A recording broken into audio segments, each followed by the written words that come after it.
ওয়াকার গতকালকে খুব স্পষ্ট খুব চাচাচলা কথা কইছে, কোনো রাগঢাক করে নাই। এটা ভালো। আমি আপনাদের সতর্ক করে দিচ্ছি, পরে বলবেন যে আমি সতর্ক করিনি। আমি আপনাদের সতর্ক করে দিচ্ছি, আপনারা যদি নিজেদের মধ্যে ভেদাভেদ ভুলে একসাথে কাজ না করতে পারেন, নিজেরা যদি কাদা ছোড়াছুড়ি করেন, মারামারি কাটাকাটি করেন, এই দেশ এবং জাতির স্বাধীনতা সার্বভৌমত্ব বিপন্ন হবে। আমি আজকে বলে দিলাম, নাইলে আপনারা বলবেন যে আমি আপনাদের সতর্ক করিনি। আমি সতর্ক করে দিচ্ছি আপনাদের। ভালো। আর্মি সবসময় চায় শত্রু তাকে লক্ষ্য করে গুলি ছুড়ুক, গুলি ছুড়লেই একমাত্র আপনি প্রতিপক্ষের অবস্থান বুঝতে পারবেন। ওয়াকার সাহেব নিজের অবস্থান জানাইছেন, নিজেরে দেশের বিপ্লবের ছাত্র জনতার আকাঙ্ক্ষার প্রতিপক্ষ বানাইছেন, আর অবশ্যই অবস্থান জানাইছেন। এটা তার একার অবস্থান না, এই অবস্থান ভারতের, এই অবস্থান আওয়ামী লীগের, এই অবস্থান বাংলাদেশের সুশীল এলিটদের, হয়তো কোনো কোনো রাজনৈতিক দলেরও আমি আর নাম বললাম না। তো সে কি বলিছে? এক number, police, RAB, NSI, DGFI এই সমস্ত প্রতিষ্ঠানকে দুর্বল করে তোলা যাবে না। এই সমস্ত প্রতিষ্ঠানের সদস্যদের বিচারের প্রশ্নটা এদেরকে দুর্বল না কইরা সমাধান করা লাগবে। দুই নাম্বার, নির্বাচন ডিসেম্বরে হইতে হবে এবং ইনক্লুসিভ হইতে হবে। ইনক্লুসিভ মানে এটা আওয়ামী লীগ থাকতে হবে, আওয়ামী লীগকে পার্টিসিপেট করতে হবে। তিন নাম্বার, বিডিআর বিদ্রোহের বিচার যা হয়েছে ঠিকঠাক হয়েছে, এটা নিয়ে আর আগানো যাবে না। চার নাম্বার, দেশব্যাপী যে হানাহানি মারামারি কাটাকাটি হইতেছে এগুলো বন্ধ করা লাগবে। উনি কইছেন মব, নানাবিধ মব বন্ধ করা লাগবে। এইসবের সার কথা কি? সার কথা হইল প্রফেসর ইউনূসের সরকারকে দ্রুত বিদায় নেওয়া লাগবে এবং বিপ্লবী তৎপরতাগুলো বন্ধ করা লাগবে। সোজা কথায় স্ট্যাবলিশমেন্টকে ঠিক রাখা লাগবে, আওয়ামী লীগকেও নির্বাচনে অংশগ্রহণ করতে দিতে হবে। ওয়াকার কইতে চাইছে, যেটা কইতে চাইছিল আর কি, যে নির্বাচন হবে, তাড়াতাড়ি হবে, আপনাকে এটা ক্ষমতা আসার সুযোগ দেব। তবে ইন্ডিয়ার সাথে আগের যে সম্পর্ক ছিল না আধিপত্যবাদী, সেটা পুনঃপ্রতিষ্ঠা করতে হবে, এই শর্ত আছে। গেলে আওয়ামী লীগকে পর্যায়ক্রমিকভাবে পুনর্বাসন করতে হবে, এটাও শর্ত আছে। বিডিআরের হত্যাকাণ্ডের বিচার নিয়ে আগাইতে পারবেন, এটাও শর্ত আছে। অন্য সকল বাহিনীর বিরুদ্ধে চলমান তদন্ত বন্ধ করতে হবে, এটা আর একটা শর্ত। আর সেনাবাহিনীর আয় ব্যয়ের যে হিসাব টিসাব আছে না, এটার গোপনীয়তা রক্ষা করতে হবে, এটাও এটার সত্য। খেয়াল করলে দেখবেন যে আওয়ামী লীগের ষড়যন্ত্রের বিরুদ্ধে ওয়াকারের কোনো বক্তব্য নাই, বরং বেশি বাড়াবাড়ি করলে সার্বভৌমত্ব ঝুঁকিতে পড়ার হুমকি আছে। মানে কি? বাংলাদেশের সার্বভৌমত্ব হুমকির মুখে পড়া মানে কি? তো ইন্ডিয়া বাংলাদেশ দখল করে নেবে, তাই তো? দেশের সার্বভৌমত্ব ছিল, স্বাধীনতা ছিল। 1971-এর 25শে মার্চ পাকিস্তানি বাহিনী গণহত্যা চালাইল, তারপরে কি হইল? শান্তি বাহিনী তৈরি হইল। মানে যা হওয়ার হয়েছে, এখন আমরা শান্তি চাই, মুক্তিযোদ্ধারা সব দুষ্কৃতিকারী। এই মাইন্ডসেট, এটাই হইতেছে দুর্বল ভীরু কাপুরুষের মাইন্ডসেট, এটাই হইতেছে সেই পাকিস্তানি বর্বরতার মাইন্ডসেট। এই মাইন্ডসেটই দেখাইলো ওয়াকার, যা হওয়ার হয়েছে। যারা বিপ্লব করছে তারা মব, যারা বিপ্লব করছে তারা দুষ্কৃতিকারী, যারা বিপ্লবী কর্মকাণ্ড চালায় তারা দুষ্কৃতিকারী। একজন সাবেক সিটি মেয়র যদি বলে যেই শহরে আমরা দিনে চলতে পারি না, সেই শহরে আমরা রাতে ঘুমাইতে দেব না, শুনেন। আমাদের কথা স্পষ্ট, যেই রাজধানীতে আমাদের মানুষ শান্তিপূর্ণভাবে দিনে ঘুরতে পারবে না, চলতে পারবে না, সেই রাজধানীর মানুষ রাতে ঘুমাতে পারবে না। আমরা সেইভাবে আমাদের তৈরি করে নিছি। আমাদের ডিসিশন, আমাদের মূল ব্যক্তি, আমাদের নেত্রী যেভাবে এখানে সাজেশন করবে, আমরা পরামর্শ কর্মে আমাদের যেখানে যার সাথে আলোচনা দরকার সেইটা করব। যেখানে হাসিনা বলে সহিংসতার নির্দেশ দেয়, শুনেন। 32 নম্বর যে হাত দিয়ে হাতুড়ি পিঠে ভেঙেছে আর ওই ট্রাক্টর চালিয়েছে, তাদের ওই হাত দিনের মতো এমন করে দিতে হবে যেন প্রতি মুহূর্তে হাতের দিকে তাকিয়ে এটা যেন মনে করে যে এই হাত দিয়ে 32 নম্বর ভেঙেছে। এটা পারবে কি তোমরা? সেটা আমাকে বলো, সেটা আমি চাই। সকলের ছবি আছে, খুঁজে খুঁজে বের করো কে কোথায় আছে। বেঁচে থাকবে সারা জীবন আর ওই হাত দেখবে, এটাই আমি চাই, আর কিছু চাই না। আর যেখানে আওয়ামী লীগেররা প্রকাশ্যে এরে ওরে জবাই করার কথা বলে, শুনেন আমারে জবাই করার কথা বলছে। পিনাকি ভট্টাচার্য ফ্রান্সে একটা লয়ের কথা বলি, if you kill someone you don't need to death penalty, maybe life in the prison 10 years 12 years। ফ্রান্সে কি বাংলাদেশের মানুষ নাই? পিনাকির মতন একটা কুকুর এই ধরনের কাজ করে যাবে আর বাংলাদেশের মানুষ এখানে বসে আছে? অ্যাসাইলাম মারা একটা কুকুর এখানে বসে আছে, এই কুকুরটা গলা কাইটা যদি এখানে কোনো মানুষের ডেথ পেনাল্টি হবে না, life in the prison, I am challenging. guys, I am sorry, I am sorry. এবার শোনেন, ইলিয়াসরা জবাই করার কথা বলছে। ইসলাম যদি আমাকে অ্যালাউ করতো কাউকে খুন করা, 1 নম্বরে আমি খুন করতাম, দিস গোয়িং টু লাইফ, 1 নম্বরে আমি খুন করতাম ওই ইয়েকে, কি বলে, ইলিয়াসকে। Is another talented but very deeply rooted within the wrong process, and this Hasanat guy. সেইখানে ওয়াকার কারে হানাহানি থামানোর কথা বলতেছে, কারে? হাসিনাকে তো বলে না। ওয়াকার বলে কাদাচ্ছুরাছুরির কথা, মানে রাজনৈতিক বিতর্ক থাকবে না সমাজে। 15 বছরের ফ্যাসিবাদের ভূত 7 মাসে দূর করা যাবে? ওয়াকারকে নিজে তার দায়িত্ব পালন করেছে। আওয়ামী লীগারদের ক্যান্টনমেন্টে আশ্রয় দিছে কে? দুর্বৃত্ত জেনারেলদের নিরাপদে পালায় যেতে সাহায্য করছে কে? দেশের রাজনৈতিক পট পরিবর্তনের সময় ইন্ডিয়ান সেনা প্রধানের সাথে সার্বক্ষণিক যোগাযোগ রাখছে কে? এই ওয়াকার। শুনেন ইন্ডিয়ান সেনা প্রধান কি বলে। I'm in touch with the chief of Bangladesh during the time of when this changeover took place. I was in constant touch with him, and even thereafter, in November 24, we had a video conference also. As far as the military cooperation is concerned, is again going up in the same way. Our officers have moved there for the NDC also. There is no let up on that side. When we talk about the relationship we should talk about when there is an elected government. So as of now, the relationship is with the military is well and perfect. এমনকি হাসিনার শেষ সময় সেনাবাহিনী নামায় তাদের দিয়ে বিক্ষোভকারীদের উপরে গুলি করা, ড্রোন দিয়া বিক্ষোভকারীদের ইন্টেলিজেন্স দিছে না আর্মি? ওয়াকার দিছে না? আয়না ঘরে প্রফেসর ইউনুসকে যাইতে বাধা দিছে না আর্মি? আয়না ঘরের ক্রাইম সিনকে তার আওতাধীন এলাকায় পরিবর্তন করে দেওয়া হয়েছে না? ওয়াকার যে বিকল্প ক্ষমতা কেন্দ্র কইরা সিসি হইতে চাইতেছে, তার যে খায় সেইটা, আর তার মাধ্যমে হাসিনার আর ইন্ডিয়ার ইন্টারেস্ট পুনর্বাসন করতে চাইতেছে, তা আমি অনেক আগে থেকে বলতেছি। এডিটর সাহেব দেখান আমার ভিডিওর থাম্বনেলগুলো, পাশের তারিখ দিয়ে দিয়েন কত তারিখে এটা দিচ্ছি। ওয়াকার সাহেবের বক্তব্যে ফ্যাসিবাদের পুনরুত্থানের লক্ষণ স্পষ্ট।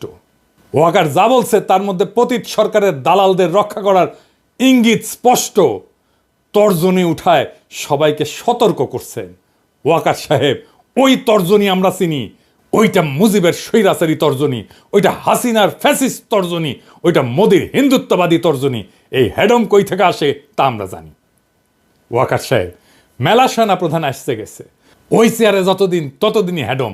মাথায় রেখেন কথাটা, এটা কোনো হেডম না। যাদের সাথে খেলতে আসতেছেন তাদের হেডম চেয়ারের উপরে না, তাদের হেডম রাস্তায় জনতার শক্তিতে। আসেন এডা এডা করে ধরি। সেনাবাহিনীর সেনাপ্রধানের প্রতি বিদ্বেষ কেন?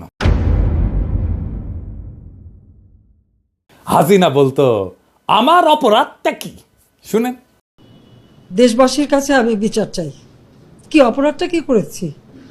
আর হাসিনার বনজামাই ওয়াকার বলে সে নাকি জানেই না কেন লোকে তার উপরে বিলা। এটা কি ফ্যামিলির ঐতিহ্য ওয়াকার সাহেব? আপনি তো ফ্যামিলির পার্ট না, বিয়ে করেছেন ওই ফ্যামিলির, তো আপনার ভিতরে তো ওই জিনটা নাই, তাও এটা শিখে গেছেন না।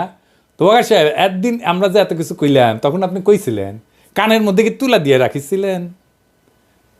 নাকি বিপ্লবী ছাত্র জনতার গণদাবির প্রতি আপনার কোনো শ্রদ্ধা নাই? অবশ্য না থাকাটা স্বাভাবিক, আপনি তো বাংলাদেশে এই মুহূর্তে পতিত স্বৈরাচার হাসিনা শেখ পরিবারের শেষ ব্যক্তি যে বাংলাদেশে আছে। তাই দেশের স্বার্থে এই বিষয়ে কথা বলা দরকার। আমি ওয়াকার সাহেবকে কিছু প্রশ্ন করব, সবকও দেব। আপনার যদি হ্যাডম থাকে ওয়াকার সাহেব, তাইলে অনুরোধ করব আমার সব প্রশ্নের উত্তর সংবাদ সম্মেলন করে দিবেন, নাইলে জাতি বুঝে নেবে জুলাই বিপ্লবের পর নতুন বাংলাদেশ বিনির্মাণে আপনার অবস্থান কি। চলেন আল্লাহর নামে শুরু করি। ওয়াই সাহেব, আপনি আজকে আমাদের উপদেশ দিলেন, বললেন যে আপনার উপদেশ শুনলে দেশবাসীর লাভ হবে। তা তো ভালোই, তো দেশ কিভাবে চলবে সে উপদেশ দ্বার আপনি কেডা? আপনি কোন তালে বর্মিয়া? সেনাবাহিনীর কাজকে দেশে পলিসি নির্ধারণ করা, দেশ পরিচালনার দায়িত্ব সরকারের আর সিভিল প্রশাসনের।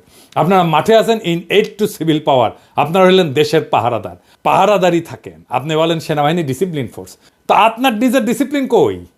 আপনার নিজের ডিসিপ্লিন কোথায় বলা আছে সেনাপ্রধান দেশবাসীকে পরিচালনার উপদেশ দিতে পারে? এটা কি আপনার কাজ? 2 নাম্বার, আপনি যদি জনগণকে ভয় দেখান এই বলে যে ডিসিপ্লিন ফোর্সকে অন্য পথে পরিচালনা করবেন না, কি বুঝাইতে চাইলেন আপনি? ক্ষমতা দখল করবেন? দখল করে দেখেন আপনার অবস্থা তো খালেদ মোশাররফের চাইতে খারাপ হবে। সেই ভবিষ্যৎবাণী ছাত্র জনতার পক্ষ থেকে কয়া দিলাম।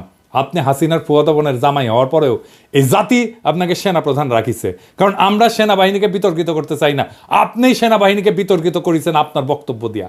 সেনাবাহিনীকে বিভ্রান্ত করবেন না ওয়াকার সাহেব, নইলে জনতার রোশানলে পড়া ইতিহাসের প্রথম সেনাপ্রধান আপনি হবেন। এ বিষয়ে সাবধান কইরা দিলাম। আপনি গেছেন বিডিআর হত্যাকাণ্ডের শহীদদের স্মরণে নবঘোষিত শহীদ সেনা দিবসের অনুষ্ঠানে, তাই না? এখানে গিয়ে বলবেন কিভাবে সেনাবাহিনী আগামীতে এরকম ঘৃণ্য হত্যাকাণ্ডের সম্ভাবনাকে প্রতিহত করবে। আপনি তো উঠে গেছিলেন, হ্যাঁ, আপনি তখন মেজর আছিলেন, তাই না? ভেতরে মারা যাচ্ছে, আপনি তো কিছুই করেন নাই। আপনার বস ব্রিগেডিয়ার হাকিম নানক আর মির্জা আজমের সাথে ঘুটু করিচ্ছে, দেখা যায়।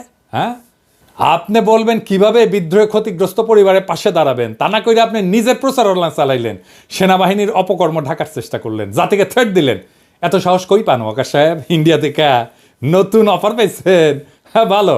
বিডিআর হত্যাকাণ্ডের বিষয়ে ফুল স্টপ চাইনে আপনি বিচার প্রক্রিয়াকে শুধু প্রভাবিত করলেন না, বরং এমন কথা দিয়ে বাইরের এবং দেশের ভিতরের শত্রুদেরকে সেফ এক্সিট দিলেন। আওয়ামী লীগের তাপস, নানক, গং যারা এই বিদ্রোহে গোপন এজেন্টের কাজ করছিল, তাদের সেফ এক্সিট আপনি দিলেন, কারণ আপনি ওই সময় উপস্থিত ছিলেন। আপনার বস নানক আজমের সাথে ঘুটু করিচ্ছে, ওই আপনার বস আপনারও পাশে দাঁড়িয়ে আছে, দেখেছেন? বিডিআর বিদ্রোহের সময় যে সমস্ত সেনাবাহিনীর কর্মকর্তাকে চাকরিচ্যুত করা হয়েছিল, আয়না ঘরে না হয়েছিল, তাদের বিষয়ে আপনি আজকে কোনো কথা বললেন না কেন? নাকি তাদেরকে আমরা লাইভে এনে কিভাবে আপনার হাসিনা আর জেনারেল তারেক সিদ্দিকী বিডিআর হত্যাকাণ্ডের তদন্তের রিপোর্ট বদলে দিছিল তা প্রকাশ করে দিব? অনেক রেকর্ড আমাদের কাছে আছে। আমরা এই সমস্ত বলি না, কারণ আমাদের সম্মানিত শ্রদ্ধাভাজন বিডিআর হত্যাকাণ্ডের যে কমিশন হয়েছে তার প্রধান উনি কাজ করতেছেন, ওনারা আমরা কাজ করতে দিই। আপনি কইছেন বিডিআর এর সদস্যরা খুন খারাপি করেছে, কিন্তু নিহত সেনা অফিসারের স্ত্রী বলে সে হিন্দিতে কথা বলতে শুনেছে। তার কি হবে শুনেন। এই বর্বরতা কোনো সেনা সদস্য করেনি, সম্পূর্ণটাই তদানীন্তন বিজিবি সদস্য দ্বারা সংঘটিত। Full stop. এখানে কোনো ইফ এবং বাট নাই। তো পিলখানাতে কখনোই সৈনিকরা এভাবে মানে সমস্ত সৈনিক মিলে এই হত্যাকাণ্ড ঘটাতে পারে না। আমি নিজে সবচেয়ে বড় প্রমাণ। হ্যাঁ, আমার রুমে গিয়েছিল হিন্দি ভাষীরা। বিডিআরের আমার হাজব্যান্ডের সাথে আমি 3.5 বছর ছিলাম পিলখানাতে, আমি বিডিআরে। তো আমি কখনো 3.5 বছরে শুনিনি কোনো সৈনিক কোনো সময় হিন্দিতে কথা বলতে। শুধুমাত্র 25 ফেব্রুয়ারিতে শুনেছিলাম 3 জনের মুখে।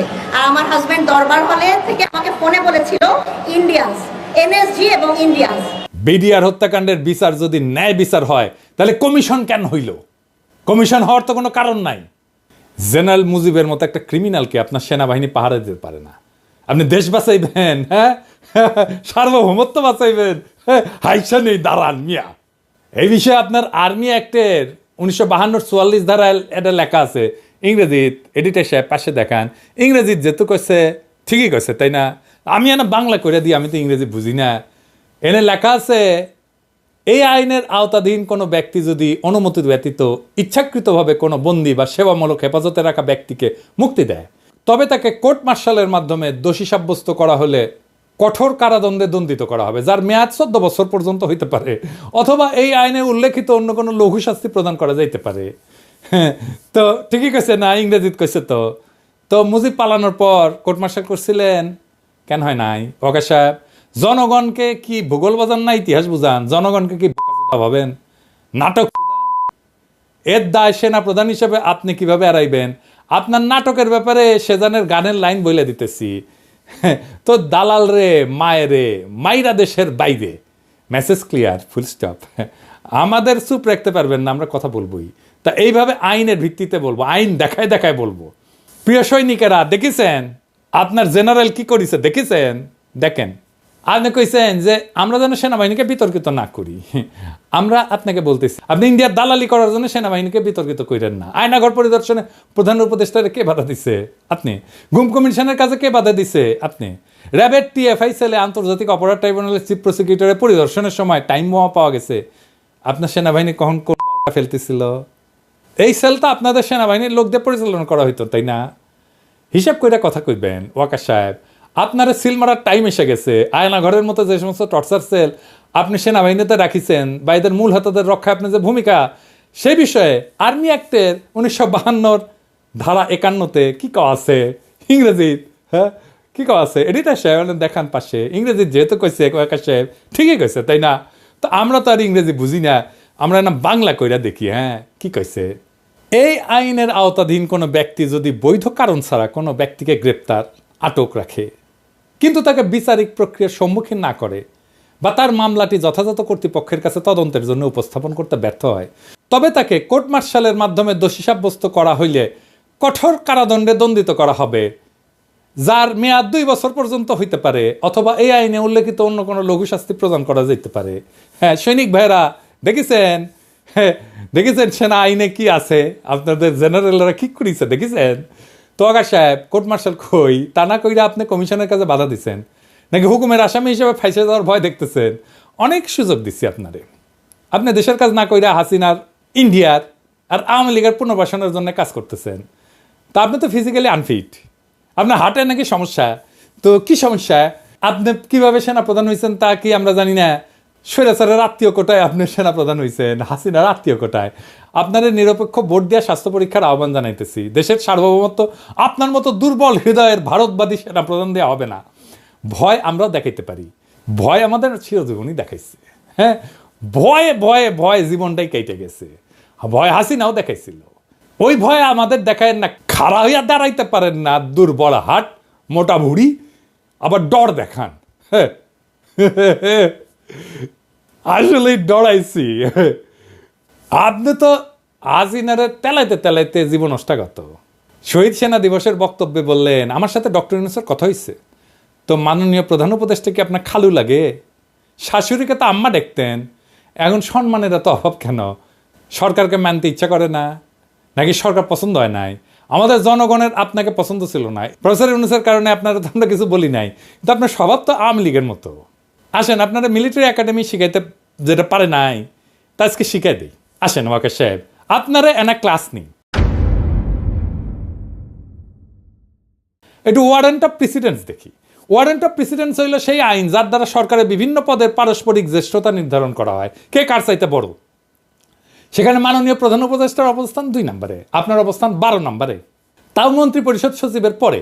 তার মানে আপনি এক বক্তব্যে 2টা বেয়াদবি করেছেন। প্রথম বেয়াদবি আপনি মাননীয় প্রধান উপদেষ্টাকে ডক্টর ইউনূস বলে সম্বোধন করেছেন, আবার আরও বলছেন যে সকল প্রতিষ্ঠান ভেঙে পড়ছে, শুধু সেনাবাহিনী টিকে আছে। আপনি এই কথা দিয়ে পুরা সিভিল প্রশাসনকে অপমান করেছেন, যার প্রাতিষ্ঠানিক অভিভাবক মন্ত্রী পরিষদ সচিব। আপনি আপনার 2 জন সুপিরিয়রকে অপমান করেছেন। আপনার এই সাহসকে দিল ওয়ারেন্ট অফ প্রেসিডেন্স ভাঙার, এইটা আপনি চাকরি বিধি লঙ্ঘন করেছেন। আর্মি অ্যাক্ট 1952 ধারা 33 মতে, ইংরেজি যেহেতু কইছে ঠিকই কইছে তাই না, পাশে লিখে দেন। তো আমরা তো ইংরেজি বুঝি না, আমরা না বাংলা কই তাই না? আজ একটা জিনিস কম তো ওয়াকার সাহেব, আপনার বাবা তো একটা শ্রদ্ধাভাজন আইনজীবী ছিলেন, বিচারকা ছিলেন, তো আপনি আইনের কিছুই তো শিখেন নাই। আপনার বাপেরও যদি কিছু শিখলেনি তাও একটা কাম হইলেনি।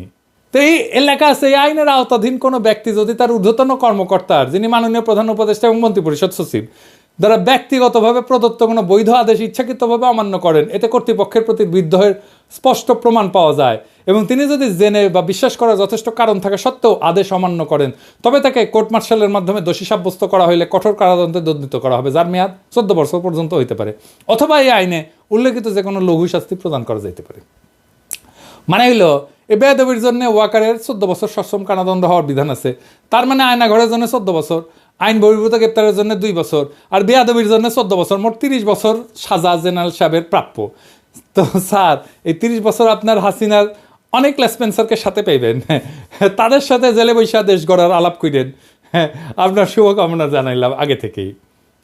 আরও ইস্যু আছে, একদিন আর কইলাম না, আপনার ওর হার্টের সমস্যা তো একদিনে মেলা চাপ দিলাম না আর কি। আবার কইমুনি এই সেকেন্ড এপিসোডে আর কি আপনার প্রতি আসিচ্ছে। তো এই প্রথমে একটা কথা কই, এটা শেষ কথা কই আনি, যে আপনার উপরে আইনটা কেমনে প্রয়োগ করা হবে সেটা না দেখে দিই তাই না। এইসব বিধানের একটাই সমস্যা, তা হইল যে সেনা আইনের অজুহাত।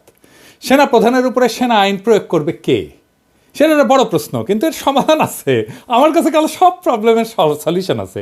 দেশের সর্বোচ্চ আদালত সুপ্রিম কোর্ট, যাদের যারা সাংবিধানের ব্যাখ্যা দিতে পারেন। তাই এই সমস্যার সমাধান দিতে পারেন সুপ্রিম কোর্ট। আমি মাননীয় প্রধান বিচারপতিকে অনুরোধ করব, আপনি একটা সুমোটো বা স্বতঃপ্রণোদিত রুল জারি করেন এবং সেনা প্রধানকে ওয়ারেন্ট অফ প্রেসিডেন্স এবং সেনা আইন লঙ্ঘনের বিষয়ে ব্যাখ্যা দিতে আদালতে ডাকেন। বিচার বিভাগ স্বাধীন এবং তার স্বাধীনতা প্রমাণের এটাই সবচেয়ে বড় সুযোগ। আশা করি এই সুযোগ আমাদের মাননীয় প্রধান বিচারপতি নষ্ট করবেন না। প্রধান বিচারপতি একজন দক্ষ এবং যোগ্য মানুষ। আশা করি আপনি বিচার বিভাগের প্রতি জনগণের আস্থা ফিরিয়ে আনতে ছোট্ট কাজটা করবেন। আমাদের দুর্নীতি দমন কমিশনের প্রতি অনুরোধ, 111-এর সময় যত সেনা কর্মকর্তা মাঠে দায়িত্ব ছিল তাদের সম্পদের অনুসন্ধান করেন, হ্যাঁ সব খুঁজে টেনে টেনে বের করেন। হ্যাঁ ওইটা সম্পদ ধরে টান দিবেন, সব সোজা রুলারের মতো সোজা হয়ে যাবে। আওয়ামী লীগের সময় পদোন্নতি পাওয়া কর্নেল র্যাঙ্কের উপরে সবার উপরে অনুসন্ধান চালান। যারা সড়ক এবং জনপদের প্রকল্প পরিচালক ছিল তাদের এই অনুসন্ধানের আওতায় আনেন, দেখবেন অনেক সমস্যার সমাধান হয়ে যাবে। সব সমস্যার সমাধান আছে, বুঝছাও। মন্ত্রিপরিষদ সচিব আর প্রধান উপদেষ্টা মুখ্য সচিব আপনাদের নেতৃত্বে সিভিল প্রশাসনকে যে অকার্যকর বলছে তার প্রতিবাদ করেন। আপনাদের দিকে পুরা সিভিল প্রশাসন তাকায় আছে। আপনারাই প্রথম রাতের নির্বাচনে কুশীলবদের চাকরিচ্যুত করছেন, এতে প্রশাসনের সম্মান বাড়ছে। আর্মি চিফের এমন লজ্জাজনক মন্তব্যের প্রতিবাদ করেন। আমরা এই ক্ষেত্রে সিভিল প্রশাসনের পক্ষে, জনতা তার সেবকদের সম্মান দিতে চায়।